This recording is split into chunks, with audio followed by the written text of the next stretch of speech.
Olá, povo de Deus! Tudo bem com vocês, meus irmãos? Pois é, hoje chegamos ao estudo 4, que fala sobre o plano da salvação. No estudo 1, falamos sobre a Bíblia Sagrada. No estudo 2, falamos sobre a beleza da criação divina. No estudo 3, falamos sobre a origem do mal. E hoje vamos estudar sobre o plano da salvação. Estão preparados? Então pegue já a sua Bíblia. A minha já está aqui, pertinho de mim, para juntos meditarmos e lá na Bíblia, com os versículos que estão aqui citados no estudo, você ir lá e verificar todos eles, certo? Vamos lá. Independente de quem tenhamos sido ou que tenhamos feito no passado, Deus nos ama com amor eterno. Ele se dispôs a vir ao mundo e passar pela agonia da cruz a fim de resgatar a humanidade perdida. Entretanto, há muitos que se perguntam: como posso ser bom diante de Deus? Como posso apagar o meu passado? Como posso ser apresentado sem culpa diante de Deus? Como posso ser salvo? O caminho para a vida eterna é muito fácil de ser achado e compreendido, mas poucos sabem como ir a Cristo e experimentar essa alegria, paz de espírito, perdão e esperança.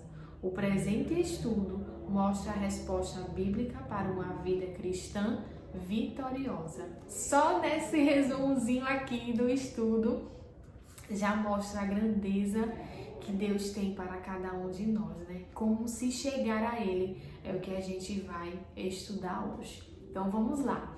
A primeira pergunta está em Romanos 5:12 e depois 6:23, Romanos também.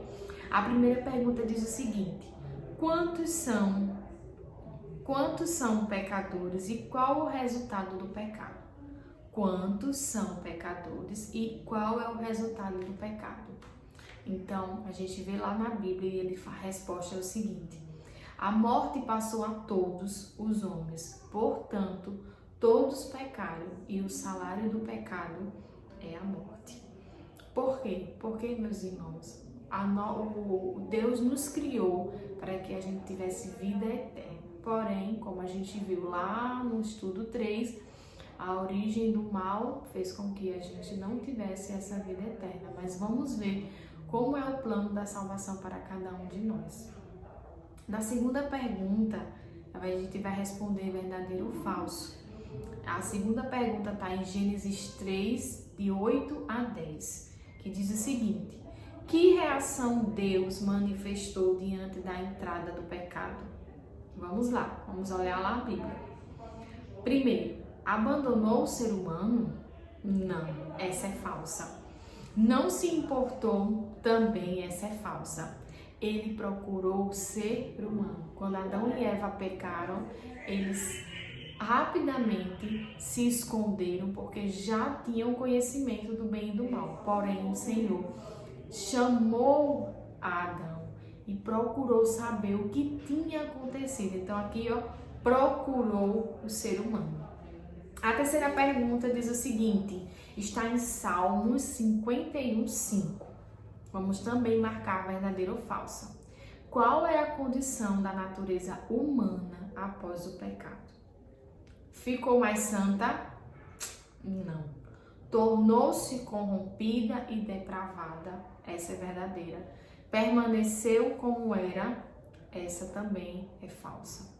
Com a entrada do pecado, a natureza humana ficou propensa ao mal, caracterizada por maus pensamentos, incapacidade de mudar para melhor e um coração enganoso. O coração enganoso a gente também vê em Jeremias 17:9 e os pensamentos caracterizados como mal em Gênesis 6:5.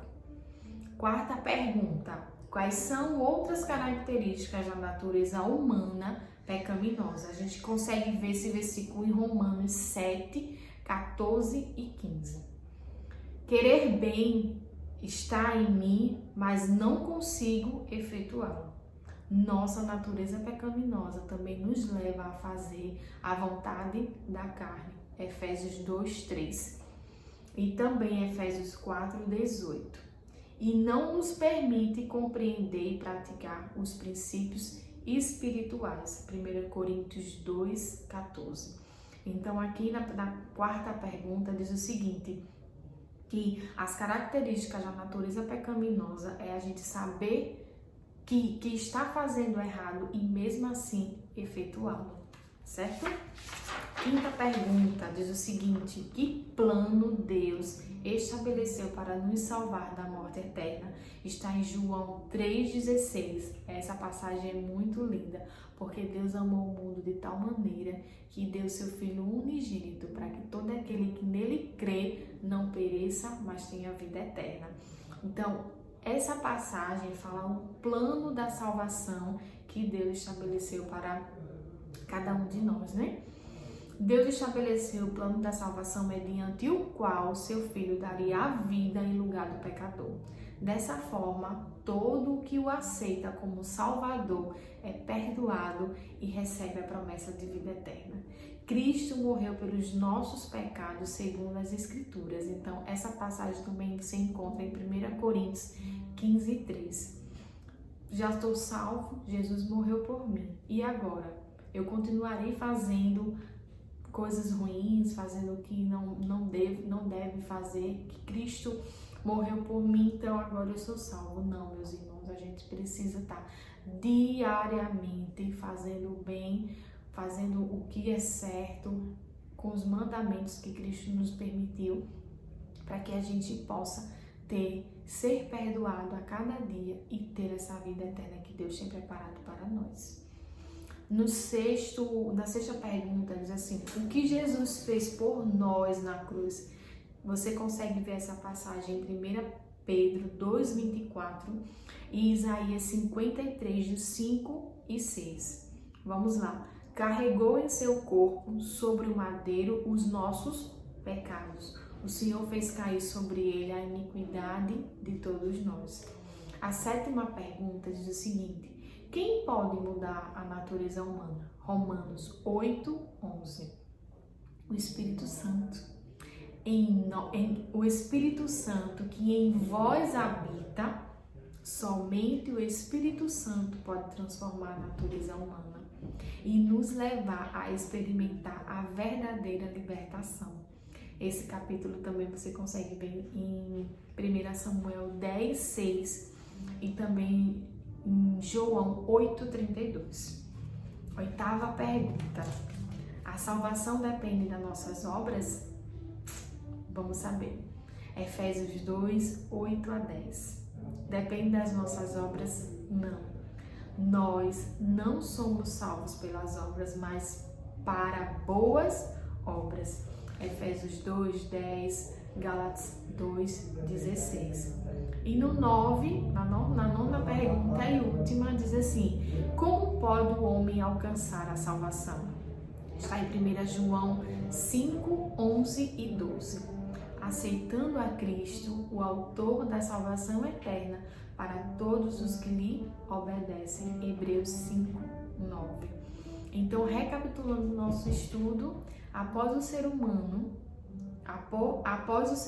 pecar, Deus foi procurá-lo e lhe deu a certeza de que Jesus morreria em seu lugar. Jesus é o Cordeiro de Deus. Ele tomou sobre si os nossos pecados. Após o pecado, a natureza humana ficou depravada e o coração humano se tornou corrompido. O Espírito Santo muda a natureza humana e implanta a lei de Deus no nosso coração. A salvação depende da nossa fé em Cristo. Então a gente hoje compreende que a salvação não é pelas nossas obras, mas a nossa salvação é por ter a fé em Cristo Jesus. E o nosso compromisso de fé, né, meus irmãos?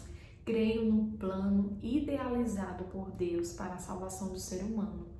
Aceito o trabalho do Espírito Santo para transformar a minha natureza. Eu quero entregar o meu coração a Jesus, aceitando-o como meu Salvador. Fiquem todos com Deus, um bom estudo. Recapitule todos os versículos para que você possa entender melhor o plano da salvação para a sua vida e para a minha vida.